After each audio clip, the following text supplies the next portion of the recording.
श्री गणेशाय नमः। ओम बृहस्पताय नमः। अगर हम कोई भी कार्य करते हैं तो हमें सबसे पहले गणेश जी का नाम लेना चाहिए।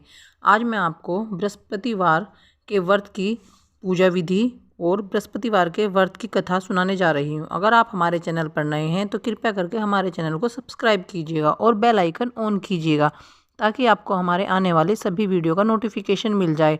और कमेंट्स बॉक्स में ओम बृहस्पताय नमो लिखना मत भूलिएगा। तो आइए शुरू करते हैं। पूजा विधि बृहस्पतिवार की। बृहस्पतिवार के दिन जो भी स्त्री पुरुष व्रत करे उनको चाहिए कि वह दिन में एक ही समय भोजन करे, क्योंकि बृहस्पतिश्वर भगवान का इस दिन पूजन होता है।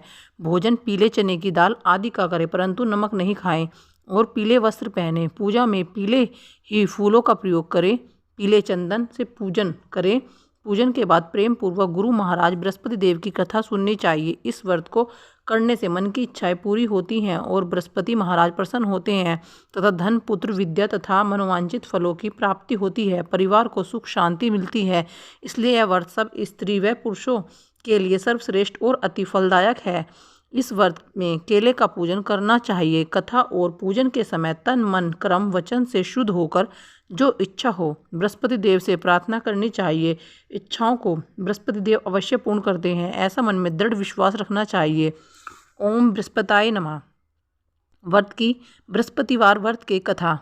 एक समय की बात है, एक भारतवर्ष में एक राजा राज करता था। वह बड़ा प्रतापी और दानी था। प्रतिदिन मंदिर में दर्शन करने जाता और गरीबों और ब्राह्मणों की सहायता करता था। यह बात उसकी रानी को अच्छी नहीं लगती थी।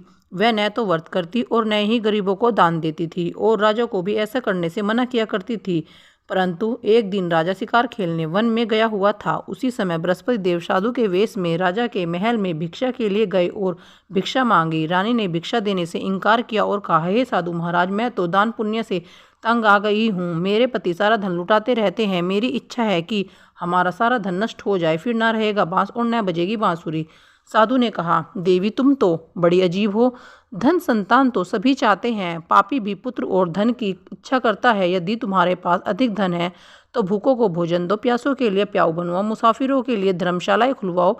जो निर्धन अपनी कुंवारी कन्याओं का विवाह नहीं कर सकते उनका विवाह करा दो। और ऐसे कई काम हैं जिनके करने से तुम्हारा यश लोक परलोक में फैलेगा। परंतु रानी पर उपदेश का कोई प्रभाव न पड़ा। वह बोली, महाराज आप मुझे कुछ न समझाइए, मैं ऐसा धन नहीं चाहती जो हर जगह बांटती फिरूं।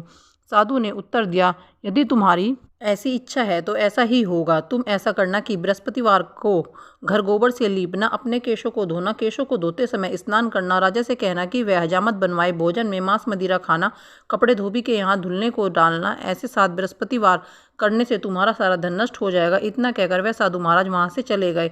जैसा वह साधु कहकर गए थे, रानी ने वैसा ही किया। 6 बृहस्पतिवार ही बीते थे कि उसका सारा धन नष्ट हो गया और सारा परिवार दोनों समय भोजन के लिए तरसने लगा तथा सांसारिक भोगों से दुखी रहने लगा। तब राजा ने रानी से कहा कि तुम यहाँ पर रहो, मैं दूसरे देश को जाता हूँ, क्योंकि यहाँ पर मुझे सभी जानते हैं, इसलिए कोई भी कार्य नहीं कर सकता। देश चोरी परदेश भीख बराबर है। ऐसा कहकर राजा परदेश चला गया। वहाँ जंगल में जाकर लकड़ी काटता और उसे शहर में बेचता। इस तरह वह जीवन व्यतीत करने लगा। इधर राजा के बिना रानी दुखी रहने लगी। किसी दिन भोजन मिलता और किसी दिन जल पीकर ही रह जाती। एक समय रानी और उसकी दासी को 7 दिन तक भोजन नहीं मिला तो रानी ने अपनी दासी से कहा, यहाँ पास के नगर में मेरी बहन रहती है, वह बहुत धनवान है। तुम उसके पास जाओ और 5 सेर बेझर मांग कर ले आओ, जिससे कुछ समय के लिए गुजारा हो जाएगा। इस प्रकार रानी की आज्ञा मानकर दासी रानी की बहन के पास गई तो रानी की बहन उस समय पूजा कर रही थी, क्योंकि उस दिन बृहस्पतिवार का दिन था। दासी रानी की बहन से बोली, हे रानी, मुझे आपकी बहन ने भेजा है, मुझे 5 सेर बेझर दे दो। दासी की कई बार कहने पर भी रानी की बहन ने कोई उत्तर नहीं दिया, क्योंकि उस समय वह बृहस्पतिवार के व्रत की कथा सुन रही थी। जब दासी को कोई उत्तर नहीं मिला तो वह बहुत दुखी हुई और वापस अपने नगर आकर रानी से बोली, हे रानी, आपकी बहन बहुत ही धनी है, वह छोटे लोगों से बात नहीं करती।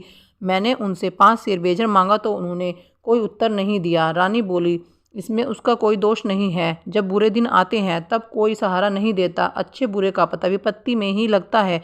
जो ईश्वर की इच्छा होगी वही होगा। यह सब हमारे भाग्य का दोष है। इधर रानी की बहन ने सोचा कि मेरी बहन की दासी आई थी, परंतु मैं उससे बोली नहीं तो वह बहुत ही दुखी हुई होगी। यह सोच कथा को सुन और विष्णु भगवान का पूजन समाप्त कर वह अपनी बहन के घर चल दी। बहन के पास आकर बोली, बहन जब तुम्हारी दासी आई तो मैं बृहस्पतिवार का व्रत कर रही थी। जब तक कथा होती है तब तक न उठते हैं न बोलते हैं, इसलिए मैं नहीं बोली। कहो दासी क्यों क्यों भेजा था? रानी बोली, बहन तुमसे कोई बात छुपी नहीं है, हमारे घर अनाज नहीं था, इस कारण मैंने दासी को तुम्हारे पास 5 सेर बेजर के लिए भेजा था। रानी की बहन बोली, बृहस्पतिवार भगवान सबकी मनोकामना पूर्ण करते हैं, शायद तुम्हारे घर में भी अनाज रखा हो। इस प्रकार के वचन सुन रानी जब अंदर गई तो वहाँ एक बड़ा घड़ा बेजर से भरा मिल गया।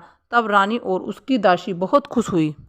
दासी कहने लगी, हे रानी, वैसे ही हमको भोजन नहीं मिलता तो हम रोज ही व्रत करते हैं। अगर आपकी बहन से व्रत की विधि और कथा पूछ ली जाए तो उसे हम भी कर लिया करेंगे। रानी ने बहन से कहा, बहन बृहस्पतिवार के व्रत के नियम क्या हैं? तब रानी की बहन ने बताया, बृहस्पतिवार के व्रत में चने की दाल और मुनक्का से भगवान विष्णु का केले की जड़ में पूजन करे तथा दीपक जलाएं, पीला भोजन करे तथा कथा सुने। इस प्रकार करने से गुरु भगवान प्रसन्न होते हैं, अन्न पुत्र धन देते हैं, मनोकामना पूरी करते हैं। इस प्रकार रानी और दासी दोनों ने निश्चय किया कि बृहस्पति भगवान का पूजन करेंगे, जरूर करेंगे। 7 दिन बाद बृहस्पतिवार आया तो उन्होंने व्रत रखा। दासी गुड़साल में चना जाकर और गुड़ बीन ले आई तथा उसकी दाल से केले की जड़ तथा विष्णु भगवान का पूजन कर अब पीला भोजन कहाँ से आए? दोनों बड़ी दुखी हुई, परंतु उन्होंने व्रत किया था, इस कारण गुरु भगवान प्रसन्न थे। 2 थालों में सुंदर पीला भोजन लेकर आए और दासी को देकर बोले, यह तुम्हारी और तुम्हारी रानी के लिए भोजन है। दासी भोजन पाकर बड़ी प्रसन्न हुई और रानी से बोली, रानी जी भोजन कर लीजिए, वह महात्मा हम दोनों के लिए 2 थालों में सुंदर भोजन दे गए हैं। इस प्रकार रानी और दासी ने गुरु भगवान को नमस्कार कर भोजन प्रारंभ किया तथा अब वह प्रत्येक बृहस्पतिवार को गुरु भगवान का व्रत और विष्णु भगवान का पूजन करने लगी। बृहस्पतिवार भगवान की कृपा से रानी के पास फिर से धन हो गया और रानी और दासी विचार करने लगे कि न जाने हमारे राजा किस हाल में होंगे, उनकी कोई खोज खबर नहीं है। उन्होंने गुरु भगवान से प्रार्थना की। उधर राजा दुखी होकर जंगल में एक पेड़ के नीचे आसन जमाकर बैठ गया। वह अपनी पुरानी बातों को याद करके रोने लगे। तब उस जंगल में बृहस्पति देव एक साधु का रूप धारण करके आए और राजा के सामने आकर बोले, हे लक्कड़हारे, इस सुनसान जंगल में तुम किस चिंता में हो? राजा ने दोनों हाथ जोड़कर प्रणाम किया और उत्तर दिया, महात्मा जी आप सब कुछ जानते हैं, मैं क्या कहूँ? यह कहकर वह रोने लगा और साधु को आत्मकथा सुनाई। महात्मा जी ने कहा, तुम्हारी पत्नी ने बृहस्पति के दिन वीर भगवान का निरादर किया था, जिसके कारण तुम्हारी यह दशा हुई है। अब तुम चिंता को दूर करके मेरे कहने पर चलो तो तुम्हारे सब कष्ट दूर हो जाएंगे और भगवान पहले से भी अधिक धन संपत्ति देंगे। देखो तुम्हारी पत्नी ने बृहस्पतिवार का व्रत आरंभ कर दिया है और तुम भी बृहस्पतिवार का व्रत करके चने की दाल व गुड़ को जल के लोटे में डालकर केले का पूजन करो, फिर कथा कहो और सुनो। ऐसा करने से भगवान तुम्हारी सब मनोकामनाएं पूरी करेंगे। साधु के ऐसे वचन सुनकर राजा बोला, हे प्रभु, मुझे लकड़ी बेचकर इतना पैसा नहीं मिलता जिससे भोजन करने के उपरांत कुछ बचा सकूं। मैंने रात सपने में अपनी पत्नी को व्याकुल देखा, मेरे पास कुछ भी नहीं है जिससे उसकी खबर मंगा सकूं। साधु ने कहा, हे राजन, तुम किसी बात की चिंता मत करो। बृहस्पतिवार के दिन तुम रोजाना की तरह लकड़ियां लेकर शहर जाओ, तुमको रोज से दुगना धन प्राप्त होगा, जिससे तुम भली भांति भोजन कर लोगे तथा बृहस्पति देव की पूजा का सामान भी आ जाएगा।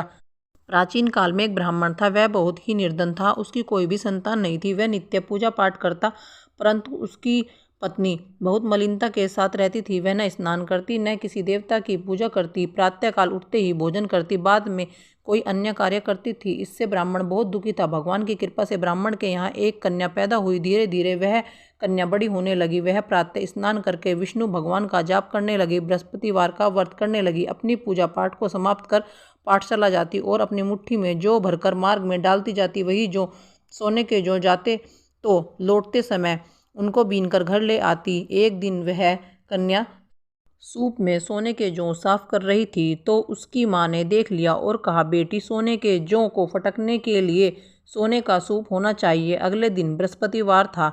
उस कन्या ने व्रत रखा और बृहस्पति देव से प्रार्थना की, हे प्रभु, यदि मैंने आपकी पूजा सच्चे मन से की है तो मुझे सोने का सूप दे दो। बृहस्पति देव ने उसकी प्रार्थना स्वीकार कर ली। रोजाना की तरह वह जौ फैलाती हुई पाठशाला गई और जब लौटकर जौ बीन रही थी तो बृहस्पति देव की कृपा से रास्ते में सोने का सूप मिला तो वह उसे घर ले आई। एक दिन की बात है कि वह कन्या सोने के सूप से जौ साफ कर रही थी। उस समय उस नगर का राजकुमार वहां से होकर निकला। इस कन्या के रूप को देखकर वह मोहित हो गया। अपने घर आकर भोजन तथा जल त्याग कर उदास होकर लेट गया। राजा को जब इस बात का पता लगा तो वह अपने मंत्रियों के साथ अपने पुत्र के पास गए और बोले, पुत्र, तुम्हें किस बात का कष्ट है? किसी ने तुम्हारा अपमान किया है अथवा कोई और कारण है तो बतलाओ, मैं वही कार्य करूंगा जिससे तुम्हें प्रसन्नता हो। राजकुमार अपने पिता से बोला, पिताजी, मैं उस लड़की के साथ विवाह करना चाहता हूँ जो सोने के सूप में जौ साफ कर रही थी। यह सुनकर राजा बोला, पुत्र, यदि ऐसा है तो उस कन्या के घर का पता बताओ, मैं उसके साथ तुम्हारा विवाह अवश्य कराऊंगा। राजकुमार ने अपने पिता को उस लड़की के घर का पता बताया। राजकुमार के बताए गए पते के अनुसार मंत्री उस लड़की के घर गए और ब्राह्मण कन्या का विवाह राजकुमार के साथ संपन्न हो गया। कन्या का विवाह होते ही ब्राह्मण के घर में पहले की भांति गरीबी आ गई। अब भोजन के लिए भी अन्न बड़ी मुश्किल से मिलता था। एक दिन ब्राह्मण अपनी पुत्री के पास गया। बेटी ने पिता से सारा हाल पूछा। तब ब्राह्मण ने सारा हाल कह सुनाया। कन्या ने बहुत सा धन देकर पिता को विदा किया। इस तरह ब्राह्मण का कुछ समय सुखपूर्वक बीता। कुछ दिन बाद फिर वही हाल हो गया। ब्राह्मण फिर अपनी बेटी के यहाँ गया और सारा हाल बताया तो बेटी बोली, पिताजी, आप माताजी को यहाँ ले आइए, मैं उन्हें वह विधि बता दूंगी जिससे आपकी गरीबी दूर हो जाएगी। जब वह ब्राह्मण अपनी पत्नी को लेकर बेटी के घर पहुंचा तो उसने अपनी माँ को समझाते हुए कहा, माँ, तुम प्रातःकाल उठकर स्नान आदि करके विष्णु भगवान का पूजन करो तो सब दरिद्रता दूर हो जाएगी। परंतु उसकी माँ ने उसकी एक बात न मानी। वह प्रातःकाल उठकर भोजन कर लेती। एक दिन उसकी बेटी को बहुत क्रोध आया और उसने अपनी माँ को एक रात कोठरी में बंद कर दिया। प्रातःकाल उसने अपनी माँ को कोठरी से निकाल कर स्नान आदि करा के पूजा पाठ करवाया तो उसकी माँ की बुद्धि ठीक हो गई और वह प्रत्येक बृहस्पतिवार का व्रत करने लगी। इस व्रत के प्रभाव से उसकी माँ भी बहुत ही धनवान तथा पुत्रवती हो गई और बृहस्पति देव की कृपा से ब्राह्मण तथा उसकी पत्नी इस लोक से सुख भोग कर स्वर्ग को प्राप्त हो गए।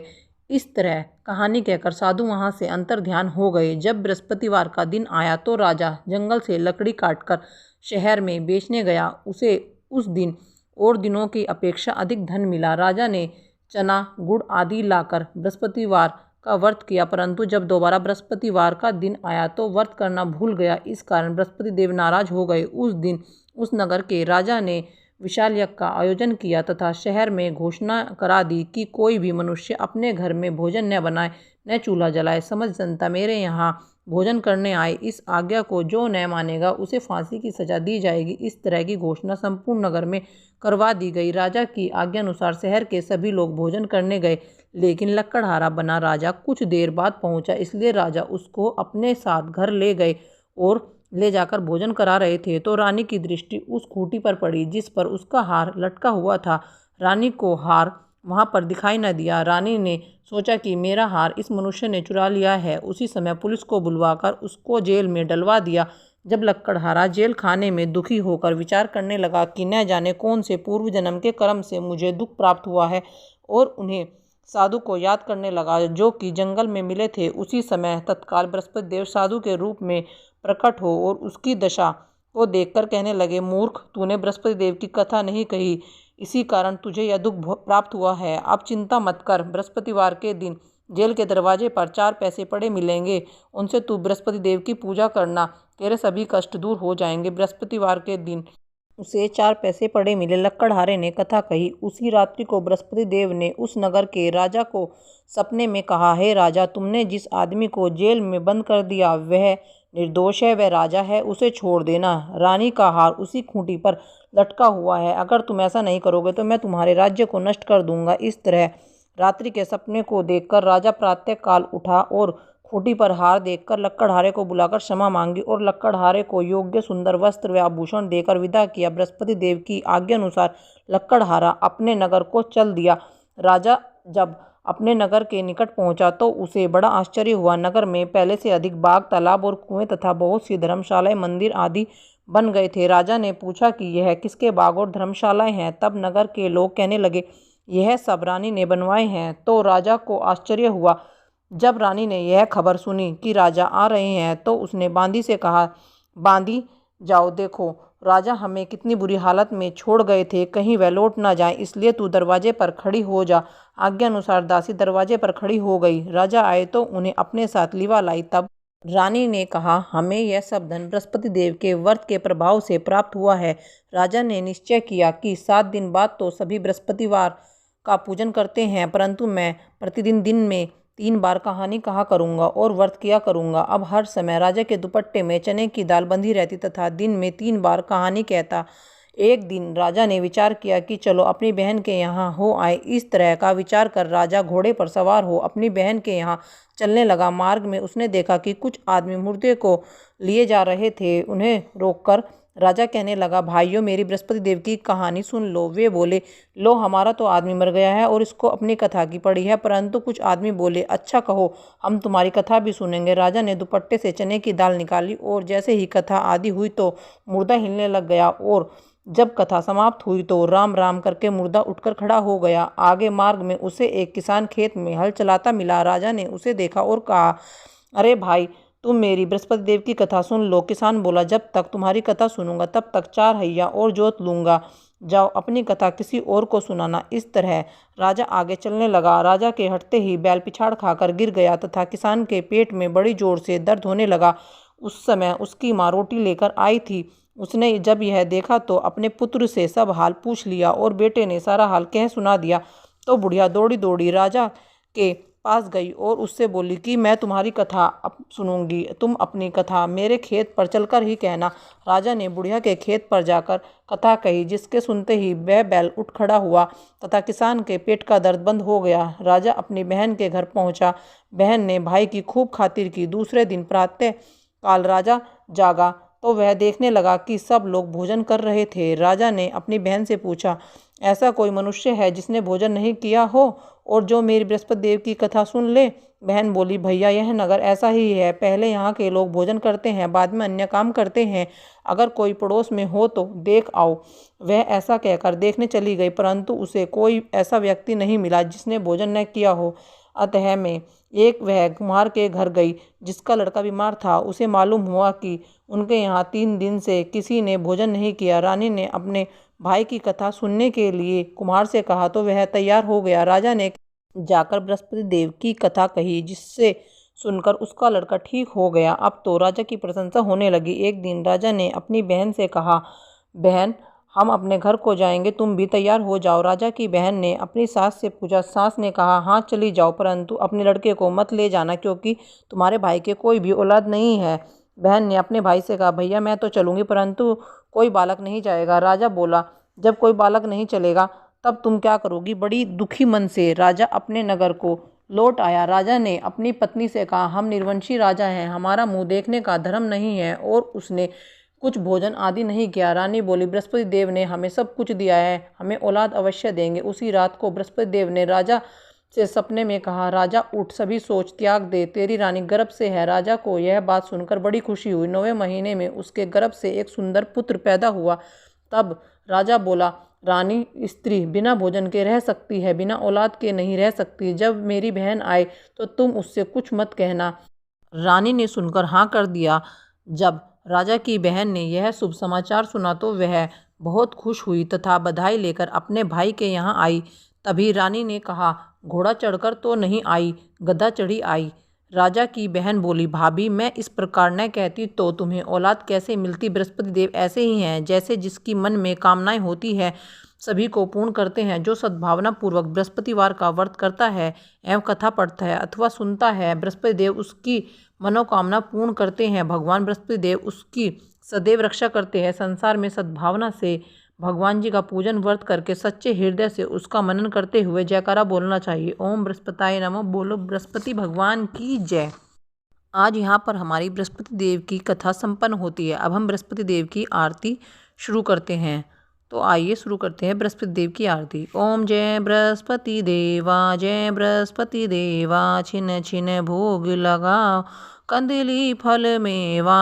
ओम जय बृहस्पति देवा, तुम पूर्ण परमात्मा, तुम अंतर्यामी, प्रभु तुम अंतर्यामी, जगत पिता जगदीश्वर, तुम सबके स्वामी। ओम जय बृहस्पति देवा। चरणामृत निज निर्मल, सब पातक हरता, प्रभु सब पातक हरता, सकल मनोरथ दायक, सकल मनोरथ दायक, कृपा करो भरता। ओम जय बृहस्पति देवा, जय बृहस्पति देवा, तन मन धन अर्पण कर जो शरण पड़े, प्रभु जो शरण पड़े। प्रभु प्रकट तब हो कर आकर द्वार खड़े, ओम जय बृहस्पति देवा। दीन दयाल दयानिधि भगतन हितकारी, प्रभु भगतन हितकारी। पाप दोष सब हरता, पाप दोष सब हरता, भव बंधन हारी। ओम जय बृहस्पति देवा। सकल मनोरथ दायक, सकल मनोरथ दायक, सब संशय तारो। विषय विकार मिटाओ, संतन सुखकारी। ओम जय बृहस्पति देवा। जो कोई आरती तेरी प्रेम सहित गावे, प्रभु प्रेम सहित गावे। जेठानंद सो निश्चय निश्चय ही पावे। ओम जय बृहस्पति देवा। सब बोलो विष्णु भगवान की जय, बोलो विष्णु भगवान की जय, बोलो बृहस्पति देव भगवान की जय।